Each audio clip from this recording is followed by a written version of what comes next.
नमस्कार दोस्तों। रावण जब कुंभकर्ण को राम से युद्ध करने के लिए असमय जगाता है तो कुंभकर्ण रावण के पास आकर पूछता है कि उसने ऐसा क्यों किया। उसने राम की पत्नी सीता का हरण करके अधर्म का कार्य किस लिए किया। उसने न भाई विभीषण की बात मानी और न भाभी मंदोदरी की बात मानी। उसने ऐसे अधर्म का कार्य कर राक्षस जाति का अपमान किया है। उसने सारी राक्षस जाति को संकट में डाल दिया है। इस पर रावण कहता है कि उसने हमारी बहन शूर्पणखा का अपमान किया। उस अपमान का बदला लेने के लिए मैंने सीता का हरण किया है। मैं उस वनवासी राम को इसी तरह से सबक सिखाना चाहता था। कुंभकर्ण इस बात का विरोध करता है। वह कहता है कि शूर्पणखा मेरी भी बहन थी। आपने जिस तरह इस समय मुझे उठाया है उसी तरह मुझे उस समय उठाते जिस समय शूर्पणखा का अपमान राम ने किया था। आपने अधर्म का कार्य किया है।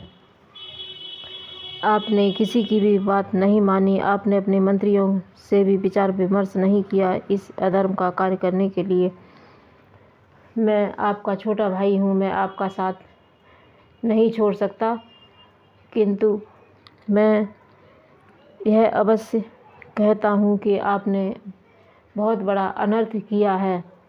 मैं राम से युद्ध करने के लिए जाऊंगा क्योंकि मैं आपका छोटा भाई हूँ और विपत्ति के समय भाई को भाई का साथ नहीं छोड़ना चाहिए।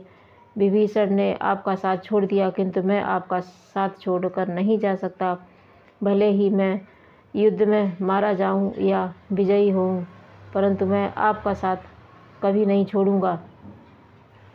मैं युद्ध भूमि में राम से युद्ध करने के लिए जा रहा हूँ, किंतु मैं इतना अवश्य कह रहा हूँ लंकेश, अगर मैं विजयी हुआ तो ठीक है, किंतु मैं राम के द्वारा मारा गया तो यह समझ लेना कि राम को मारने वाला कोई नहीं है। वह त्रिलोकी हैं, वह स्वयं नारायण है। इस बात को आप भी समझकर भगवान राम की शरण में चले जाना। इस तरह से कुंभकर्ण अपने भाई राम को समझाकर भगवान राम से युद्ध करने के लिए युद्ध स्थल पर आ गया।